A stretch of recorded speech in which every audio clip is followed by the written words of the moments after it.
Have you ever woken up with itchy, irritated eyelids? Eyelid discomfort is a common problem. It can signal underlying issues. Taking care of our eyelids is important. Our eyelids protect our eyes from harm. They also help spread tears evenly. This essay will discuss common eyelid disorders. We will delve into their causes and symptoms. We will also explore effective treatments and preventative measures. Blepharitis is a common eyelid condition. It causes inflammation of the eyelid margins. The eyelid margins are where your eyelashes grow. Blepharitis can affect one or both eyes. It can be uncomfortable and affect vision. There are different types of blepharitis. Anterior blepharitis affects the outer front edge of the eyelid. Posterior blepharitis affects the inner back edge of the eyelid. Mixed blepharitis is a combination of both types. Blepharitis has various causes. Bacteria can infect the eyelids. Skin conditions like dandruff and rosacea can contribute. Allergies and problems with oil glands in the eyelids can also play a role.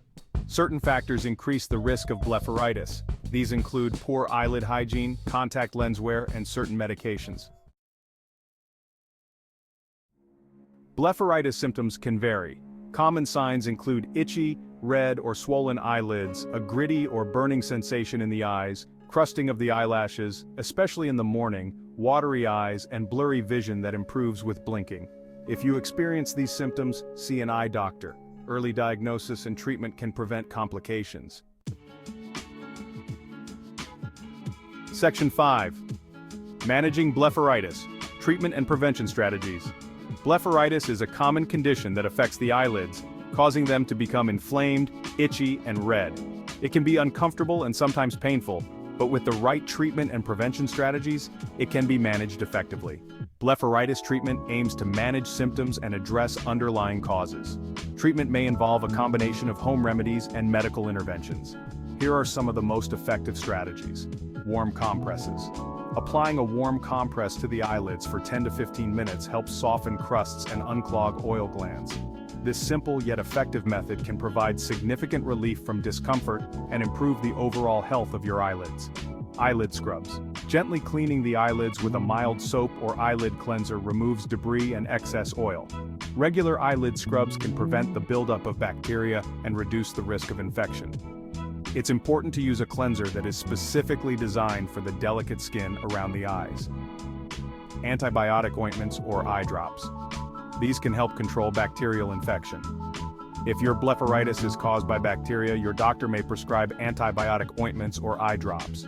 These medications can reduce inflammation and prevent the infection from spreading. Artificial tears. These lubricate the eyes and help reduce irritation. Dry eyes can exacerbate blepharitis symptoms, so using artificial tears can provide much-needed moisture and comfort. Preventing blepharitis involves good eyelid hygiene. Maintaining clean eyelids is crucial in preventing the recurrence of blepharitis. Here are some tips to keep your eyelids healthy. Avoid touching your eyes with dirty hands.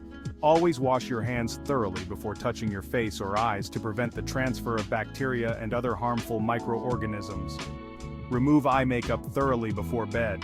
Makeup can clog the oil glands on your eyelids, leading to irritation and infection. Make sure to use a gentle makeup remover and cleanse your face every night. And regularly wash your pillowcases in hot water. Pillowcases can harbor bacteria and allergens that can irritate your eyes. Washing them frequently in hot water can help eliminate these irritants and keep your eyes healthy. Regular visits to your eye doctor are also important. They can monitor your condition and recommend additional treatments if necessary. By following these treatment and prevention strategies, you can manage blepharitis effectively and maintain healthy, comfortable eyes.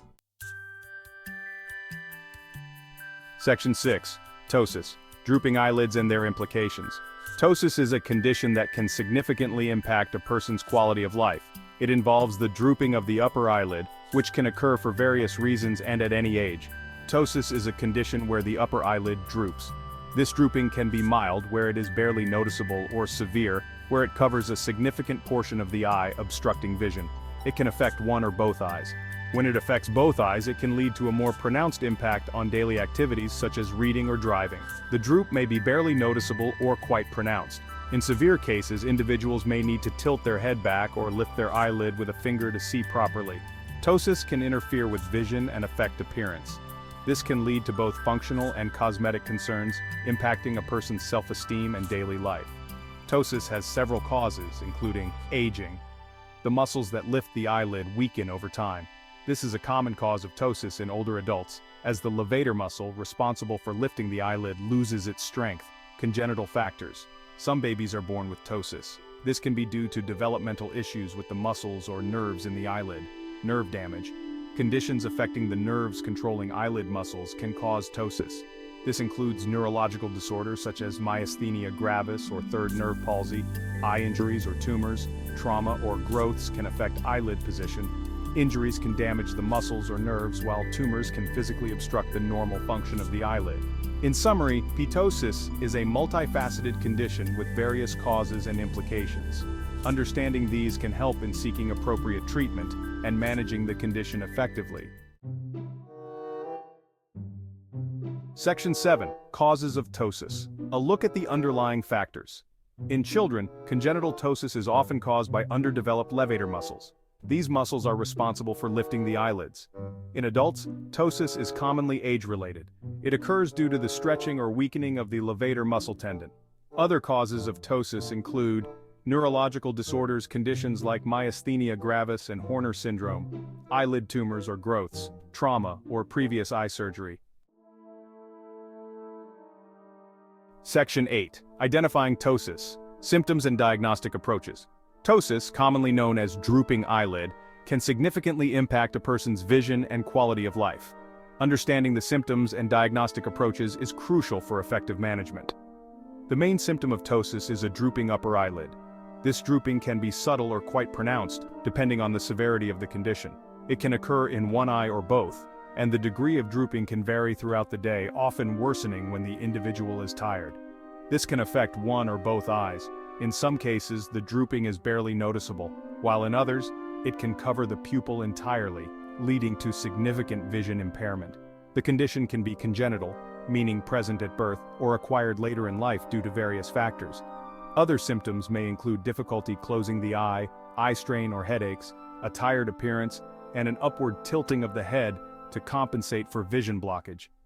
Individuals with ptosis often find themselves tilting their heads back to see better, which can lead to neck and back problems over time. Diagnosis usually involves a physical exam and assessment of medical history. The healthcare provider will ask about the onset and progression of symptoms, any associated conditions, and family history of similar issues. This comprehensive approach helps in understanding the underlying cause of ptosis. The doctor will examine the eyelids and eye movements. They will look for asymmetry, the degree of drooping, and any associated muscle weakness.